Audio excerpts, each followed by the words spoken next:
Ya está con nosotros en el estudio el dirigente del partido Podemos, Didalco Bolívar, también candidato a la Asamblea Nacional en la lista del PSUV y del Gran Polo Patriótico en el estado Aragua. Señor Bolívar, buenos días, bienvenido a Primera Buenos Página, días, bienvenido Gabriel. a Globovisión. ¿Cómo está? Bien, gracias por la invitación. Gracias a usted por estar con nosotros. Son muchos los temas, así que vamos a empezar de inmediato. Vamos a chequear, si le parece, la primera página del diario La Voz, porque trae una información sobre la cual me gustaría pulsar su opinión. El chavismo respetará normas de la UNASUR. Esto lo dijo Freddy Bernal a propósito de la propuesta que hizo la misión de acompañamiento internacional encabezada por el expresidente Leonel Fernández. Entre tanto, la Mesa de la Unidad dijo que están analizando el documento para ver si se va a firmar. Además están exponiendo públicamente que es complicado pedir que se reconozca a priori un resultado cuando quieren analizar las condiciones sobre las cuales se va a llegar a ese resultado. ¿Cuál es su opinión? Mira, en concreto, porque este es un programa muy dinámico, ¿verdad? Interactuado, yo creo que cuando tú la temes, no la firmas. Y yo creo que la oposición declaró su derrota al no reconocer el documento del CNE propuesto por el PSUV y el presidente Maduro, y por otro lado, ahora UNASUR tampoco asoma algún mecanismo posible de firmar un reconocimiento. Cuando tú no reconoces un resultado, ¿qué quieres decir? Que no confías en el árbitro. Pero también puede ser porque tú no estás dispuesto a reconocer una derrota. O sea, no solo es el triunfo, es la derrota. O sea, a la oposición le corresponde, en este caso, reconocer su derrota. Como en otras oportunidades, digamos, el gobierno ha reconocido sus derrotas. Bueno, pero es que, por ejemplo, cuando se usa mucho ese argumento, que no, el gobierno siempre ha reconocido sus derrotas, voceros de oposición dicen que eso no es del todo cierto por cuanto reconocen de palabra la derrota, pero instalan inmediatamente organizaciones u organismos o autoridades paralelas, quitándole reconocimiento a la que fue legítimamente electa. Estamos hablando del hecho electoral. El día de las elecciones, la presidenta del Consejo Nacional Electoral va a anunciar unos resultados. ¿Qué debe hacer el que pierde? Reconocer al victorioso.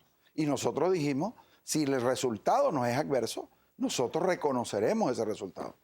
Fíjese que recientemente también, el día de ayer, el CNE estableció en voz de su vicepresidenta, la rectora Sandra Oblitas, y lo vamos a encontrar hoy en la primera página del diario Últimas Noticias, si nuestro director Armando y el equipo de producción nos ayuda. El CNE sancionó el partido MinUnidad a Cavidea y a la Universidad Católica Andrés Bello. En el caso específico de MinUnidad, lo están sancionando por utilizar palabras, colores, elementos que asocian a la Mesa de la Unidad Democrática. Ya la Mesa de la Unidad Democrática venía desde hace algunas semanas denunciando públicamente, y lo hizo posteriormente ante el ente comicial, la utilización de estos elementos que pretendían confundir al elector por parte de la agrupación MinUnidad. ¿Qué opinión tiene usted acerca de esta decisión? Mira que confiamos en el árbitro. Ahora, la oposición planteó un escrito ante el CNE. El CNE respondió y actuó y acató la solicitud de la oposición para conducir de manera independiente y autónoma el proceso electoral. Ahora, a mí no me corresponde reconocerlo.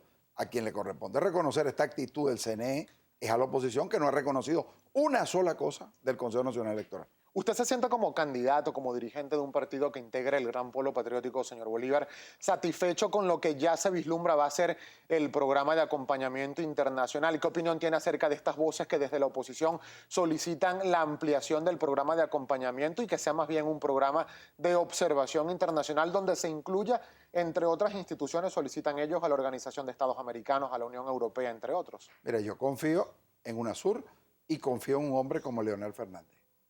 Es una persona que ha sido más vinculada a la socialdemocracia internacional, quiero aclarártelo, a la Internacional Socialista, más que a los partidos de izquierda que se agrupan en la COPAL, que es una sede que funciona en México. O sea que quien está en este momento conduciendo el arbitraje es una persona vinculada a la Internacional Socialista y a la socialdemocracia internacional. Bueno, no le puedes pedir más equilibrio al Consejo Nacional Electoral. ¿Por qué un expresidente de un país que ni siquiera forma parte de la UNASUR? Mira, porque a veces cuando tú consigues un liderazgo, digamos, acuérdate que Brasil tiene una situación particular, digamos, en el juicio injusto contra la presidenta Dilma.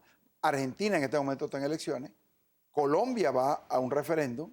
En cierta forma, Perú va a una elección presidencial. Entonces tú no puedes escoger, de alguna otra manera, un liderazgo de esos países para que no se diga que se está hipotecando el resultado electoral. Claro, pero quedan más futuro. países, Bolivia, Chile, Ecuador, Bueno, Paraguay, Uruguay, es decir, hay más países en la... Ahora, ¿y cuál es la objeción de que un hombre socialdemócrata de la Internacional Socialista, no adscrito al mundo de la izquierda tradicional, sea quien conduzca el árbitro de los países de UNASUR? Mira, él fue miembro de la Comisión de Diálogo después del golpe de Estado. Quiero aclarártelo. Yo fui miembro de esa comisión junto con el presidente Chávez. O sea, es un hombre que estuvo no, también no es... César Gaviria. Sí, pero por la OEA. Pero fue designado por la OEA en esa comisión de diálogo, junto con la Fundación Carter. Ahora, si él ha jugado un papel de arbitraje en las relaciones Colombia-Venezuela, en las relaciones mismas de la oposición, porque él ha sido un vocero, digamos, frente a la oposición en momentos determinados. ¿Cuál es el problema de desconfiar de un socialdemócrata? Usted decía... No se supone que hay que buscar una persona distinta al mundo de la izquierda. Ahora, cuando la consigue, critica porque la consigue. Entonces, dime. Usted alegaba, candidato, al principio cuando se refería acerca del acuerdo propuesto por la UNASUR, que el que no la debe no la teme. Claro. Ahora, ese es el mismo argumento que utilizan también sectores políticos de oposición en Venezuela para decir, bueno, al CNE el que no la debe no la teme. ¿Por qué no invitar entonces a la Organización de Estados Americanos, a la Unión Europea y a otras instituciones? Mira, la Unión Europea cuando hace sus elecciones no invita a América Latina. ¿Por qué? Porque está suscrita a la Unión Europea. Estados Unidos cuando hace sus elecciones no pide ni acompañamiento ni observación. ¿Por qué? Porque tiene un proceso que se define en su propia realidad. Cada país tiene su realidad y cada continente tiene su manera de relacionarse. Si UNASUR existe como un organismo de arbitraje, ¿cuál es el problema? Que ella represente la vocería del contexto internacional demócrata internacional, ¿no? No le encuentro sentido. Fíjese que vamos a entrar nosotros en un proceso, un candidato Didalco Bolívar, el próximo 6 de diciembre a una elección de renovación total del Parlamento venezolano. El presidente Nicolás Maduro ha definido... ¿Te puedo corregir algo? Sí, no es renovación total porque hay reelección. ¿Oíste? Bueno, evidentemente. Sí, digo, también, pero no ponga renovación total porque... No, pero es que yo cuando planteo la renovación total es porque hay países donde a veces hacen renovaciones parciales del Parlamento de acuerdo a los periodos. En este caso es la totalidad de quienes conforman la Asamblea Nacional. Pueden reelegirse o no, pero en cuanto a, numéricamente a curules, se va a renovar todo el Parlamento Nacional porque se van a elegir los 167 diputados que la conforman. Más allá de si algunos están reelectos o no, pueden haber algunos nuevos también.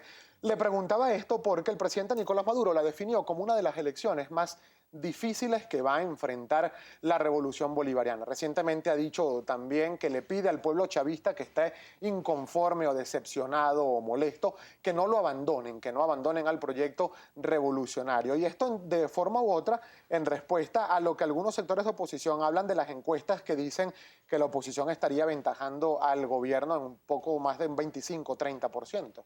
Mire, yo te voy a decir una cosa, mi especialidad es leer encuestas. Yo soy un profesional de eso. Ahora, nadie lo eligen con encuestas, la gente lo eligen con votos. ¿Y usted qué cree de lo que están diciendo las encuestas? Mira, yo te digo, yo respeto a las empresas que hacen las encuestas. Pero ¿qué te dice la encuesta? Que va a votar el 85% de la población. Bueno, yo te quiero decir, esas estadísticas no existen desde 1960 hasta ahorita. Entonces, ese es un valor. Tienes que tomarlo en cuenta. O sea, la encuesta no define la urna de votación. No decide el acto de votación. La encuesta es un instrumento para el político analizar y evaluar sus adversidades o sus fortalezas. Ahora, si el político se reduce a que la encuestadora te marca la pauta, bueno, creo que es un error, porque es un análisis simplemente. Ahora, respetable. Yo respeto todas las empresas encuestadoras de Venezuela, porque creo que son profesionales. ¿Hay o no hay descontento en este momento en el pueblo venezolano respecto de la gestión de gobierno? Mira, no solo que te voy a decir que hay mucho. Pero también hay razonamiento. Aquí está en juego un proyecto político. Un proyecto político. ¿Cuál es el proyecto político que está en juego? Está en juego que PDVSA, en el gasto social que ha establecido, se mantenga como propósito político ante la Asamblea Nacional y el gobierno bolivariano. A propósito del ese tema, es un propósito. tenemos que hacer una pausa. Porque la oposición ha planteado en su programa parlamentario la privatización de PDVSA. Entonces eso está en el debate. ¿Privatizarla o mantenerla en manos del Estado? Esa es una discusión que está allí. Tenemos que hacer una pausa, 7-10 minutos de la mañana, pero al regreso también me gustaría su opinión respecto de un titular que destaca hoy el diario El Mundo. Economía y Negocios. Inversionistas se reunieron ayer con el presidente del Parlamento Nacional, el diputado Diosdado Cabello, analizando la situación económica del país. ¿Qué se puede hacer desde la Asamblea Nacional para atender la situación económica, desabastecimiento, baja producción en el país? Sus respuestas, por favor, al regreso de esta breve pausa. Ya venimos con Con mucho más de Primera Página, Digalco Bolívar sigue con nosotros.